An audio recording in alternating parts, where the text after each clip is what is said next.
Kaixo eta ongi etorri aste berri batera, gaur urriaren 2 da, astelena eta gaur 2 elkarrizketa izanen ditugu. Batetik Leire Landa, Malerreka Common mikrokooperatibako teknikaria eta 2on2 proiektuaren bigarren fasea aurkeztuko digu.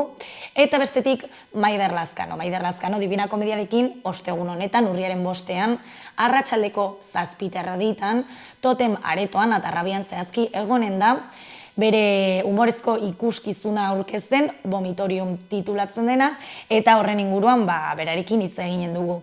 Baina beti bezala, goazen lehenengo betiko dukiarekin.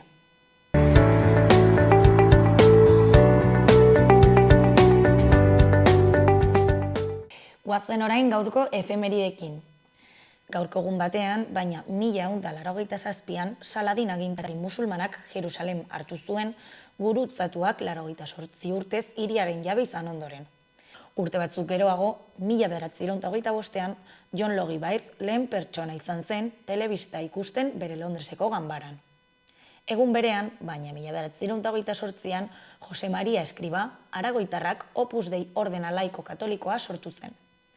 Eta bukatzeko 1980an, AED, Alemaniako Republika Federala desegin eta AF, Alemaniako Republika Federalean sartu zen.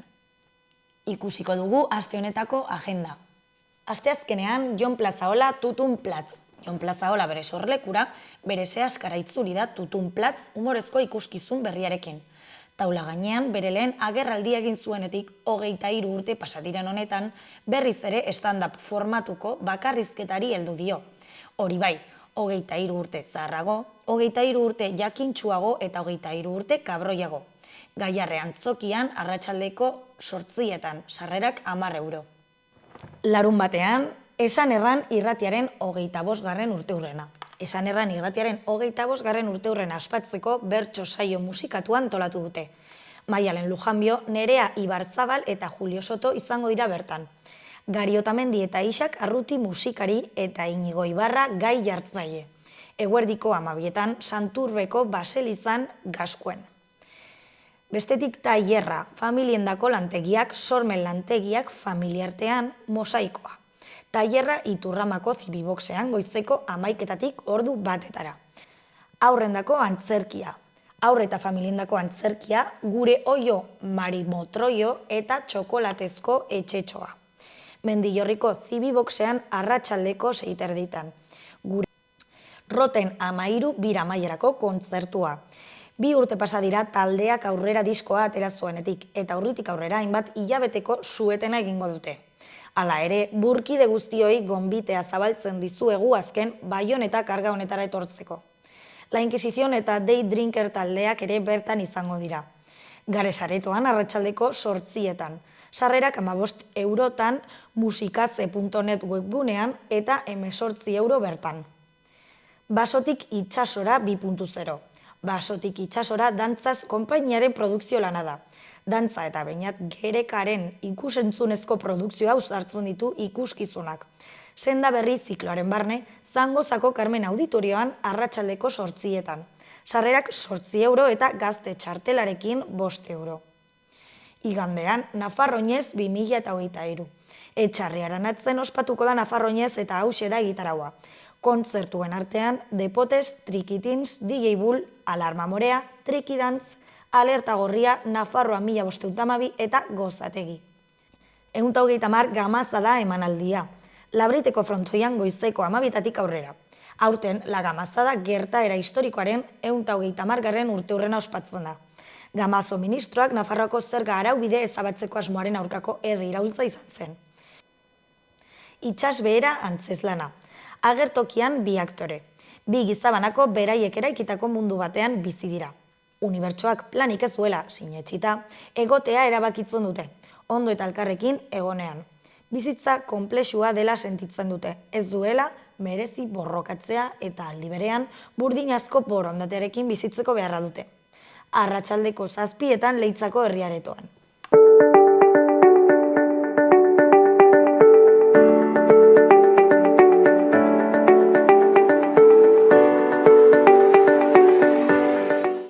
Ikusi dezagun gaurko egunkariko azalek zer dioten. Diario de Notiziasen titular nagusian, adinekoen kolektiboek egoitzen eta eguneko zentroen kudeaketa publikoa eskatzen dute. 10 adinekotik 6 nahi gabeko bakardadea sentitzen dute. Zahartzaroan suizidioa eta depresioa normalizatzen ari da, ohartarazi dute. Eskuinean batetik gutxienez 13 lagun hil dira Murtziako diskoteka batean piztutako sutean. Bestetik errekorreko urria, 30 gradutik gora 18 estaziotan Nafarroa osoan. Behan, Roncesvalles Zubiri maratoi erdi jendetsua, Xavier Macías nagusi gizonezkoen lasterketan eta Elisa González emakumezkoenean. Argazki nagusian, Iker Muñozek eta Ruben Peñak Jose Arnaiz zoriondu dute Raúl García de Haro eta Ruben Garziaren gogoaren aurrean. Titularrean, Osasunak berriro irabazi du. Alabesen zelaian 3 puntu eskuratu ditu Arnaizen eta Budimirren golei esker, 0-2 geldituz. Alboan, batetik, Helbetia Anaitasunak 3. garaipena lortu du. Amaitzeko Ezkurdiak eta Mari Ezkurrenak Altuna eta Imaz gainditu dituzte. Diario de Navarrako titularrean gutxienez 13 hildako Murtzian. 1980 urtetik diskoteketan izandako tragediarik larrienean. Zirkuitu labur batek sua piztu ahal izan zuen eta ondoko 3 lokal suntsitu zituen. Ama, maite zaitut, hil egingo gara, biktima baten mezu desesperatua. Eskuinean, argindarraren faktura 125 igo daiteke zergak berreskuratzen badira. Soldatak 3,8 igo dira Nafarroan azken urtean, inflazio izugarri bat baino gutxiago. Argazki nagusian, Jose Arnaizek lehen zatian Osasunari Mendizorrotzan aurreratu zion gol bikaina ospatu du. Titularrean, Arnaizen gol ikusgarria eta Herreraren geldiketak funtseskoak 10 osatutako Alabesen aurrean. Garan, titular nagusian, aberatsen eta pobren arteko aldea handiagoa da Euskal Autonomia Erkidegoko hiriburuetan. 2021ko errentari buruzko Eustaten datuek desberdintasunari buruzko zifra kezkagarriak ematen dituzte. Auzo aberats bateko eta pobre bateko errentaren arteko aldea 30.000 eurokoa da, batez beste. Behan, Usue Barkosen hitzak. PSN-erekiko negoziazioan islatzen zen tentsioa benetakoa zen. Argazki nagusian, Osasunak eramandu Gasteizko derbia 2-0 irabaziz. Osasunak airea hartu zuen eta Mendizorrotzan Alabes 0-2 mendean hartuta. Arnaizen zartako itzelarekin hautsi zen berdinketa, eta Herreraren geldiketekin abantaiari eutsi zioten gorritxoek. Behan, batetik 2 hildako eta zauritu bat Lantziegoko upategi batean gas toxikoa arnastuta. Bestetik, Orereta ikastolak 60. urteurrena ospatzen du jai giroan. Jarraian, Kataluniak urriaren 1. urteurrena ospatu du negoziazioi begira. Eta bukatzeko errealitate kolpe baten aldeko apustua egiten duen zinemaren erreferentzia berriak. Euskal Herria Irratiko berri nagusian, kalean eskatzen segitzen dute gutxieneko pentsioa 1.080 eurokoa izatea. Pentsiodunen eskubideak adinarekin ez dira iraungintzen, adierazten ari dira Iruñeko pentsiodunen mugimenduko kideak. Eguerdian irtengo dira kalera Nafarroan dauden 51.000 bizilagunek gutxieneko 1.080 euroko pentsioa jaso dezatela aldarrikatzeko. Pentsioa txikiagoekin ez gara hilabete bukaerara iristen, salatu dute. Udaletxeko plazatik irtengo dira manifestazioan. Beste berrian, auzoa zatitzen duen biribilgunearen arazoa konponduko ez duen irtenbidea planteatu du udalak. Iruñea iparraldetik sartzen den trafikoa desbideratzea Sanduzelaia auzoa ekiditeko, hori da Iruñeko udalak mahai gaineratu duena. Duela 20 urte eskatzen ari ginena da, adierazi du auzolagun elkarteko Itziar Murok Euskal Herria Irratian. Baina ez dute biribilgune erraldoiaren arazoa konpondu. Bukatzeko, etxean uso, kalean 8. Osasunak 0 eta 2 irabazi zuen Alabesen aurka. Bart arratsaldean Gasteizen jokaturiko Euskal Derbian. Garaipen horren ondotik, gorritxoak 10. dira sailkapenean, 10 punturekin.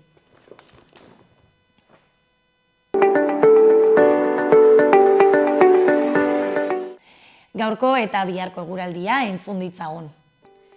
Gaur ere bero handia egingo du. Hego-haizeak indarrertuko du eta horren ondorioz, Kantauri isurialdearen barnealderan, temperatura 35 gradu ingurura iritsi liteke. Kostaldean ere bero egingo du. Eguerdi inguruan edo arratsaldean haize aldaketa izan arte. Orduan haizeak ipar-mendebaldera egingo du, zakar samar, eta mendebaldetik ekialdera edatuko da aldaketa. Hortik aurrera, temperatura jaitsi egingo da eta behe-hodei batzuk ere sartuko dira. Hegoaldean berriz maximoak aurreko egunekoen oso antzekoak izango dira, eta giroa eguzkitsua izango da egun osoan. Asteartean tenperaturak behera egingo du nabarmen, eta euria egingo du ipar partean. Fronte hotz baten muturrak lurraldea zeharkatuko du, nahiko azkar eta horrekin batera hodeiak ugaritu eta euria egingo du kantauri isurialdean. Haizea ipar-mendebaldetik goizean eta iparraldetik eguerdian finkatuko da. Temperatura maximoak 10 gradu inguruan jaitsiko dira lurraldearen zati handi batean, eta 22 eta 23 gradu ingurukoak izango dira Nafarroako hegoaldean zertxobait altuagoak.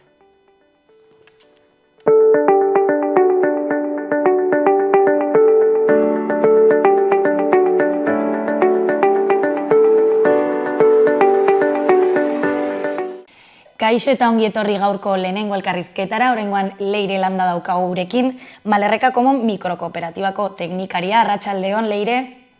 Kaixo, arratsaldeon. Bi on bi erabilerraztasuna eta inkluso proiektuaren bigarren fasea aurkeztera dator. Beraz, noiz sortu zen proiektu hau? Bigarren fasearekin gaude, lehenengoa amaitu zen eta... Bai, lehenengo fasea duela pare bat urte edo hasi zen martxan, eta 2023ko urte hasieran eman genion hasiera bigarren fase honi. Eta zertan datza bigarren fase hau? Lehenengo fasea izan zen pixkat plataforma digital bat sortzea, kirol eskaintza guztiak plataforma berdin batean eukitzeko, eskuragarritasun hori izateko pertsona guztientzat, baina ikusi zen gabezi batzuk zeudela eta bigarren fase honetan landuko dena pixka da bai ezgaitasuna duten pertsonak edo baita bazterketa egoeran dauden pertsonei aukera ere zabaltzea. Eta noren eskutik dator proiektu hau? Bi on esporte jarri zuen martxan, Irungo enpresa bat, beren zuzendaria Igor Emeri da, eta beraiek martxan jarri zuten plataforma, eta orain eragile desberdinekin hasiko dugu bigarren fase hau. Ze beste eragileekin hasiko duzue fase hau?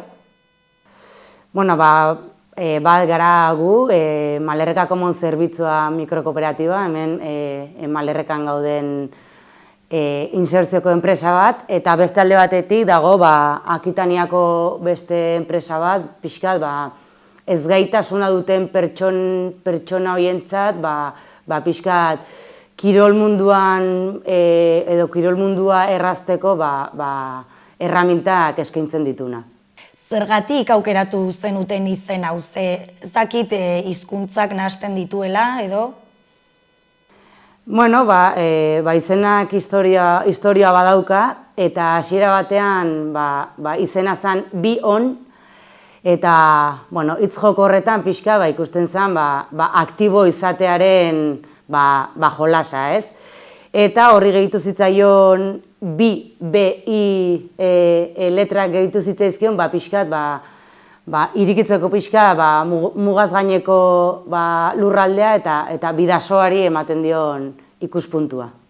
Lehen aipatu zu Irungo enpresa batek sortu zula proiektu hau, baina non dago bere jatorria, zergatik sortu zen hau? Zergatik sortu zen. Ikusten zelako gabezi bat, azkenean kirol munduan eskaintzak badaudelako, baina nahi zen digitalizatu edo plataforma sortu non bertan aurki ditzazkezun zerbitzu guztiak. Orduan, eskuragarritasun hori zabaltzea eta eskaintzea pertsona guztiei. Zer eskainiko dio Malerreka Komon enpresak plataforma digital honi? Azkenean, lehen osan dudan bezala, pertsona guztientzat irekia dagoen plataforma bat da, baina ikusi da, gabezi horiek zeudela, ez? Bai ez gaitasuna dituzten pertsonentzat, edo gure kasuan, adibidez bazterketa egoeran dauden pertsona horientzat, agian etzeon hain eskuragarri, eta gure enpresatik behintzat ikuspe hori landuko dugu, ez? Nola bizi duten pertsona horiek kirola eta ze garrantzitsua izan daiteken kirola gizarteratzeko prozesu hortan, eta guk eskainiko duguna da ikuspuntu hori eta bueno, gure langileekin edo langilei eskainitako zerbitzua ere zabaltzea. Konta iguzu pixkat nola funtzionatzen duen aplikazioak? Bueno, bertan daude izango da plataformaan non zuk bilatu ditzazkezun kirol zerbitzu guztiak. Inguruan ditugu kirol zerbitzu guztiak.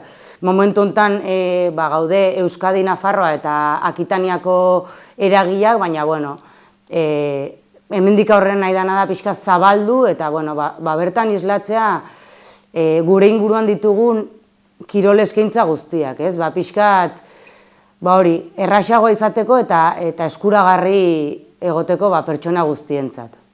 Gainera, 4 hizkuntzatan dago, ez? Bai, bueno, esan dugun bezala, mugaz gaineko proiektu honetan, azkenean bai euskeraz, gazteleraz, frantsesez eta inglesez egin daiteke bilaketa, eta uste dut horrek ere eskuragarritasun hori hobe egiten duela guztiontzat eta eskuragarri dela dozein pertsonentzat. Eta ez dakit aipatu zuen edo, baina nork zuzentzen du aplikazioa? Lehen esan dudan bezala, Bion Sport enpresak sortu zuen eta bueno, Igor Remeriren zuzendeariaren bere enpresak zuzentzen du eta bueno, beste eragileek eskuragarritasun hori bermatzen lagunduko diegu. Nola dago momentu honetan aplikazioa? Bueno, lehen esan dugun bezala, hor aurkitu ditzazkezu kirol eskaintza guztiak. Egia da orain, bigarren fase honetan eragile desberdinekin eta elkarte desberdinekin harremanetan jartzen ari garela, hori zabaldu nahi dugula, eta bueno, helburua da norberak aukera izatea zerbitzu horietara jotzeko eta bueno, azkenean kirola sustatzeko gure inguruan. Eta fase hau zehazki noiz amaitzen da? Fase hau datorren urteko 2024 urteko ekainean bukatuko da. Bale, eta fase hau amaitzean zein da hurrengo pausoa edo hor ja amaituko duzue proiektuarekin? Bueno, lehenengo, bigarren fase honetan, saiatuko gera hemen bidasoaldeko zerbitzuak eta eskuragarritasun hori bermatzen, eta gero helburua da plataforma hau zabaltzea eta bueno, mugaz gainetik egin dena haratago joatea. Zure ustez zer suposatuko du plataforma honen sorrerak? Bueno, azkenean nik uste kirola oso garrantzitsua dela eta batzutan ez dela hain eskuragarri norbera jakitea ze zerbitzu dauden gure inguruan. Orduan, honek erraztuko du bilaketa hori eta bueno, bigarren fase honetan egiten ari garen esfortzuakin azkenean izango dela ez dakit, denontzako aukera bat. Garrantzitsua da kirola, garrantzitsua da bai osasunerako eta bai gizarteratzeko ere, eta bueno, aukera hori izatea nik uste dut gauzak erraztuko ditula eta uste dut pertsonen bizitza ere asko betuko dela kirola praktikatzen eta behintzat jakiten ze zerbitzu dauden eta ze aukerak ditun kirol hori praktikatzeko. Eta ez dakit, baina ez dizut galdetu, aplikazioa hori nola deskargatzen den edo? Bueno, momentu honetan, zu sartu zaitezke bionbi.com orrialdean eta bueno, hor zure erabiltzailea eta zure kontraseina aukita sar zaitezke edozein zerbitzutara. Eta imaginatzen du edonork egin dezakela, ez? Bai, edonork egin dezake, baina hortan gaude bigarren fase honetan, oraindik eskuragarriagoa izan dadin, borrokan. ahots ahotsezko, ez dakit nola esan, ez dakit, itxuentzako eskuragarria izan dadin, edo brailearekin ere, hor teknologikoki ere aurrerapenak egiten. Eta hori imaginatzen dut prozesu luzea izaren dela, ez? Prozesu luzea, baina polita aldi berean, eta uste dut oso interesgarria dela proiektua eta gauza politak ateko diala. Ikusiko dugu nola amaitzen duen proiektua, momentuz gauzak horrela daude, eta Leire, plazer bat izan da horrela hitz egitea, eta proiektua ezagutzea. Bale, eskerrik asko. Zuri. Bale, aio.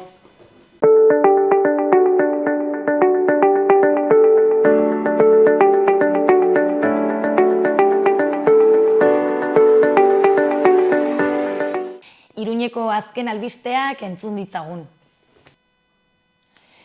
Batetik, Iruñeko guraso bakarreko familiek, 150ko obaria izango dute bizikleta elektrikoak alokatzeko udal sistema erabiltzeko.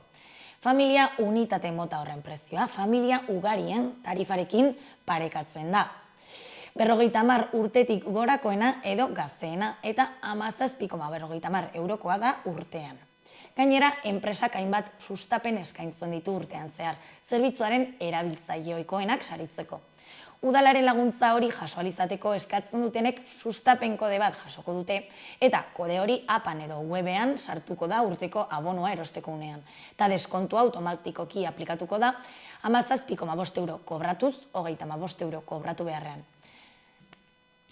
Bestetik, urriaren 31an amaitzen da Enfoka Pamplona lehiaketaren edizio berrirako argazkiak aurkezteko epea.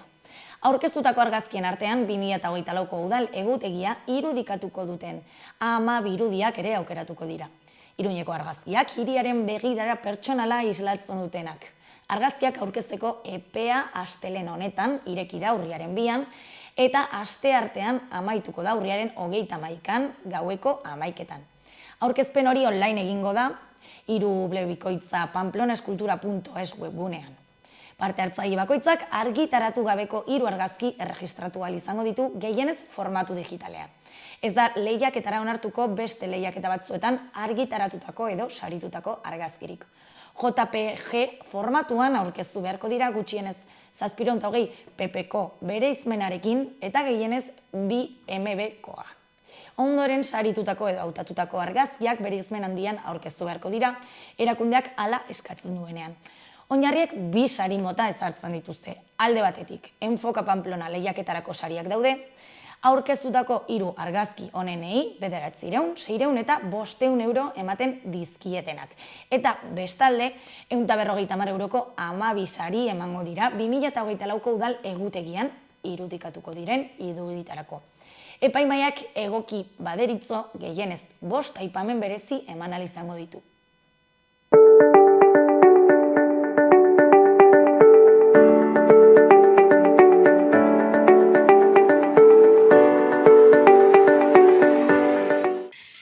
Kaixo eta ongi etorri gaurko elkarrizketara, oraingoan Maider Lazkano daukagu gurekin. Arratsaldeon, Maider. Kaixo, arratsaldeon Irune. Maider Lazkano Divina Komediarekin batera, ostegun honetan arratsaldeko 7:00 Toten Aretoan, Arrabian zehazki egonen da haien azken ikuskizuna aurkezten, Vomitorium humorezko ikuskizuna. Beraz, denboraldi berriaren hasiera izanen da urriaren 5ekoa, ez? Bai, berez da gure gira mundialaren aurkezpena. Berez da Vomitoriumen lehenengo denboraldia como tal, orduan hemen Iruña, Monatarrabian kasu honetan, estrenatzen dugu gure lehenengo ikuskizunak gure gira mundiala honetan. Bueno, mundiala esaten duen da Euskal Herri mailan. Beino zuen ikuskizun hau ez da aurkezten duzuen lehenengo aldia, ez? Ez. Ez da lehenengo aldia, baina bai izan direla piloto froga modukoak. Serie bat egiten denean bezala, egiten dela kapitulo piloto, gutxi gora bera aurrekoak izan ziren froga pilotoak, ikusten jendeak ongi jaso duela showa eta badirudila exito daukala, pentsatu dugu gira bat egitea, ja ofizialki. Eta zeren inguruan da vomitoriuma? Bueno, gai pilo bat jorratzen ditugu, gehien bat egiten ditugu oso gai tabu diren gai batzuk ukitu, eta baita ere gu biktimizatu gaituztenak gure txisten biktima dira, adibidez Eliza, patriarkatua, eta ez, nolabait gure eta gustu txarreko txisteak ere bai aldarrikatzen ditugu, hemen ezkertiar alde honetan batutan dela oso korrektu politikoki, eta askotan izan behar dela horrela oso kontu asko txisteak egiteko garaian, eta guk aldarrikatzen dugu gustu txarra, grotesko, eta olakoak. Baina gehien bat, gai kontrobertitu Elizaren kontra, da olako txisteak. Eta zergatik erabaki zenuten izen hori jartzea vomitorium? Berez, hau da, Divinak daukan mania bat, Divinak egiten duena da, lehenengo izena asmatu, eta gero ja izenarekin zerbait sortu. Tardun, egun batean esan nion, nik askotan monologak egiten ditu denean, badaukadala sensazio hori nola banego botaka nire ideiak guztiak horrela botaka, tardun esan nion, joder, okurriten zait vomitorium izena, esan nion, eta egin behar dugu show bat honekin, eta podcast bat, eta edo zer, gauza da, berak ja izen bat gustatzen baldin bazaio, horrekin zerbait egin behar da. Eta nondik dator ikuskizun honen ideia, nola sortu zen eta noiz sortu zenuten? Berez, elkar ezagutu genuenean, egin genuen open bat, dela open mic, mikro irekie delakoa, eta berez, klaro, mikro ireki baten helburua, bai da, alde batetik, dauden komikak eta gu ere bai, txiste berriak frogatzea, nola dijoazten, eta hola, baina berez da, hori, testuak sortzeko eta materiala sortzeko modu bat, eta gero material horrekin zerbait egin behar duzu, bestela hor galdu egiten da, orduan justu da horretarako, ez? Show bat egiteko. Azken finean humorista izatearena, zerbait lan egiteko da, ez? Show baten bat sortzeko gutxienez hortik atera zen. Eta nola ezagutu zenuten elkar zu eta Divinak? Bilbo Rocken, baditugu bilagun, Ane Lindan eta Raquel Torres, bi humorista eta oso lagun honak, eta oso pertsona honak. Eta joaten gara, gonbidatzen gaituzte askotan, beraien open horretara dela despotorropen, maravilloso.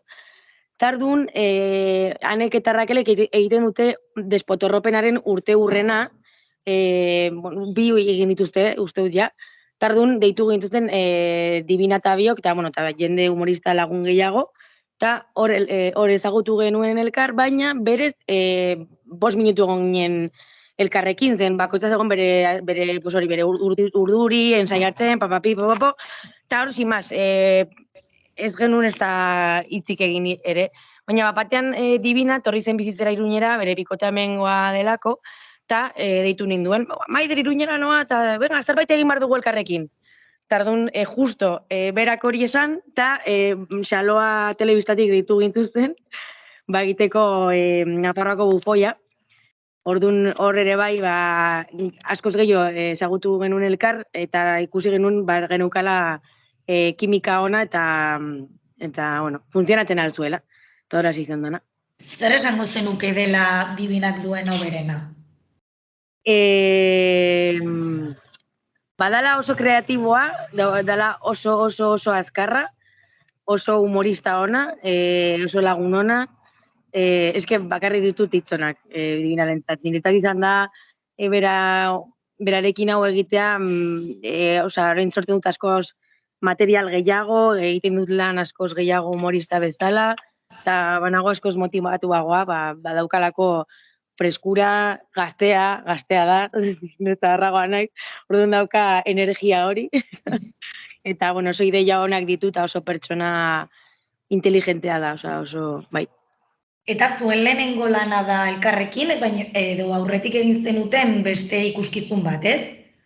Bai, Berez, guk egin duguna lehenengo elkarrekin da, mikroireki hori, esan dizuan mikroireki hori, bueno, ikuskizuna, bai, berez ikuskizun bat da. Osea, ez da bezalako ikuskizun bat horrela ja gure txisterik onenak eta egitura batekin eta lan askorekin atzean, osea, mikroirekia badauka lana atzean ere bai, baina azken finean frogatzitu dut txiste berriak, eta da, lasaiagoa, como más en casa, esango genuke, más de andar por casa. Eta bai, egin genuen, badaukagu mikroireki hau, eta estrenaitu genuela pasaden urteko abenduan, abenduan, egin genuen lehenengo denboraldia itxizela ekainan, eta orain hasiko gara berriro bigarren gure La muerte de la comedia, open irekiarekin, mikroirekiarekin hasiko gara urriak 28an ere bai. Baina gure beste, elkarrekin daukagun beste hau. Eta ze ekarpen egiten duzuetako bakoitzak vomitorium ikuskizunari? Bale, pues justo esan dizudana, Divinak ekartzen ditu ideiak, nik baditu nire ideiak ere bai, baina nire ideiak gehien bat nire testurako, baina Divinak baditu hor, ikuskizuna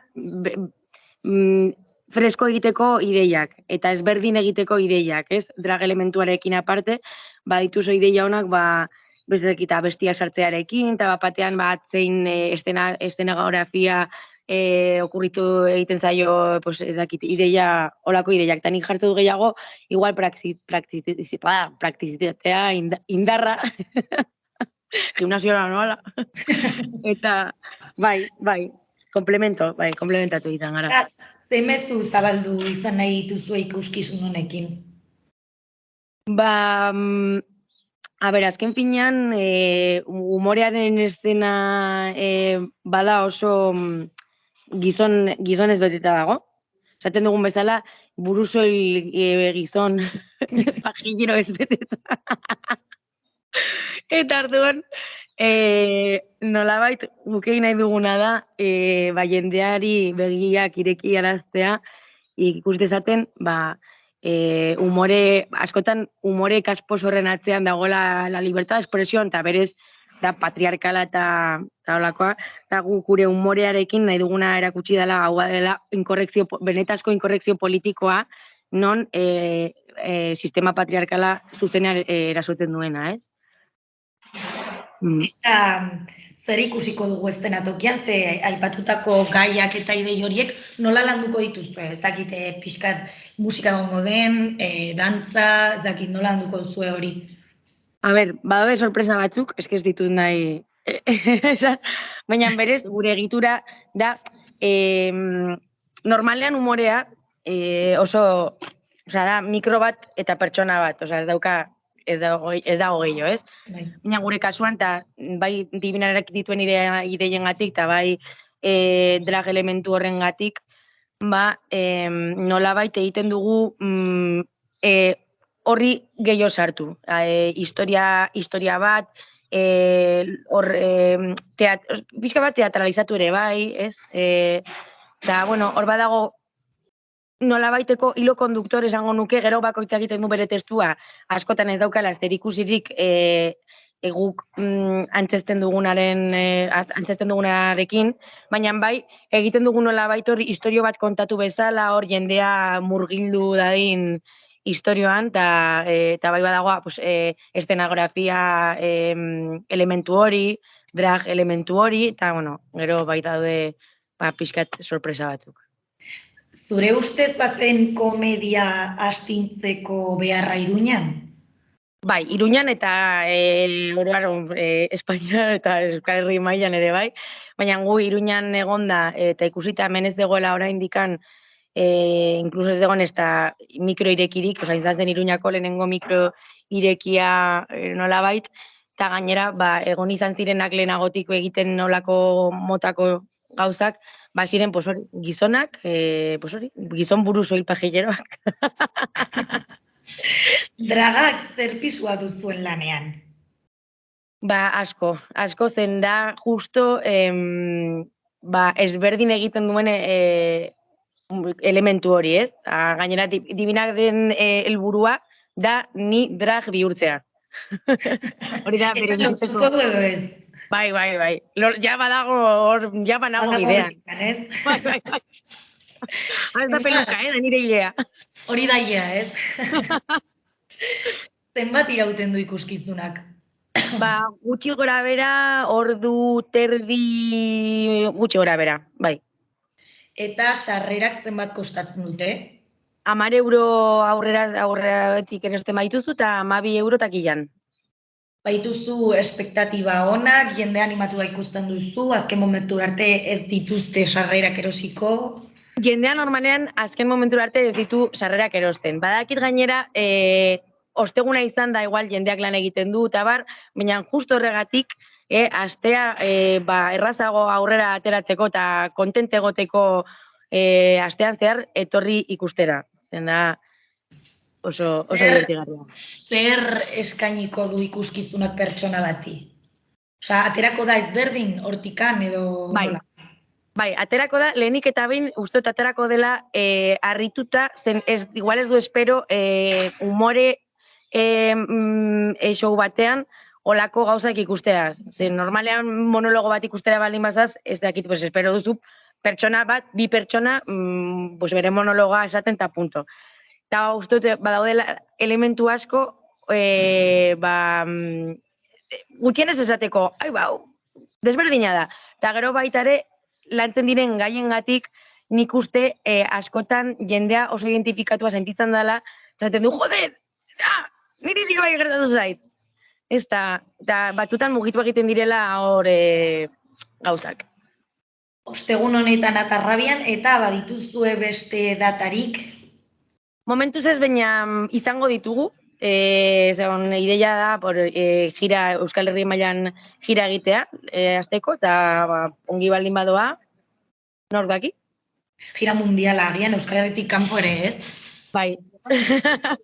Hori da ideia. Eta vomitorium aurkezten duzuen bitartean beste ikuskizunek duzu esku artean edo bestea batekin tartekatzen duzue? Bueno, guk berez gurea, gugo bagadoren ere bai beste podcast bat egiten, Vomitorium podcasta, hori esan dizuana, divinak egiten du hartu izen bat, gustatzen zaio, eta zaten duen behar dugu showa, podcasta, eta jo que se, una casa rural. Orduan, gaude egiten podcasta, ez dakit noiz aterako den, eta tarteka ere bai egiten ditugu beste mikro ireki batzutara joan, gure mikro irekira, eta beste lagunen mikro irekietara, eta batzutan baita ere ateratzen diren hainbat gauza, adibidez, elkarrekin egon izan gara hori Bilborroken despotorropenen urte hurrena egiten, despotorro ustere bai antolatu zutena, eta gero nire bai egon nintzen adibidez, Divinarekin hau izan bestela Raquel Torresekin en el Calladitas estáis más guapas, eta hor ateratzen baldin badira erdizka boloren batzuk tala, ateratzen dena. Nolakoa da komediako mundua? Bizitzeko ematen du edo...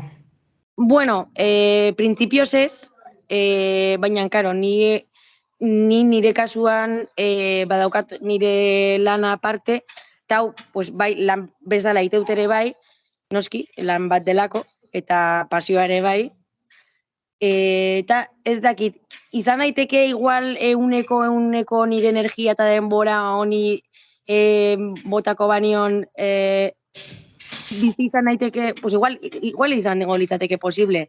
Baina gaur egun nire bizitza hola izan da, ez, baina badago jendea, bai, posible da.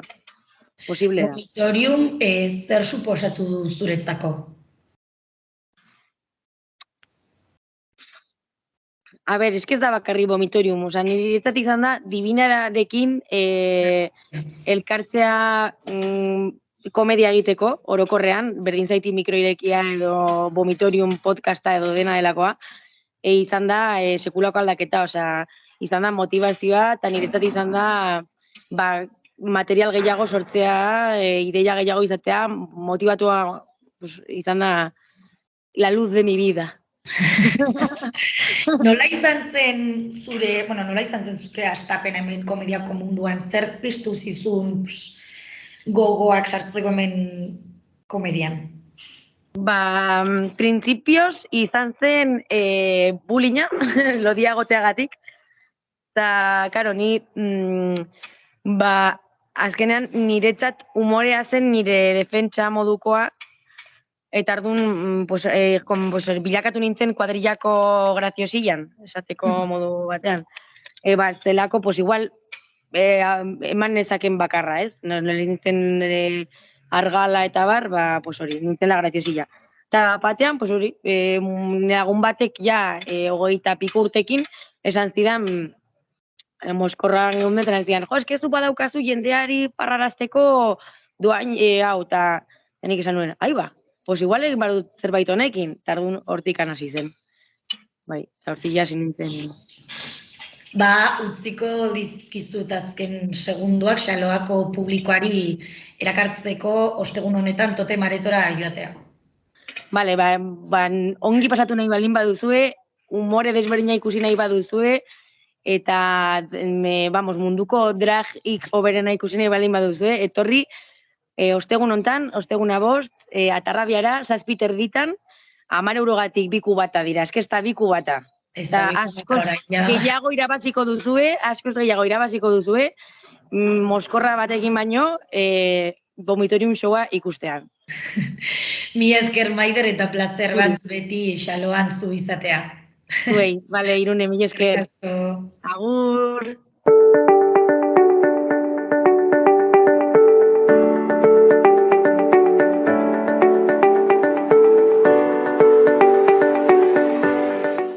Mila esker beste egun batez hemen gurekin egoteagatik eta beti bezala bihar elkarrizketa berriekin eta eduki berriarekin hemen egonen gara. Gobierno de Navarra. Nafarroako gobernua.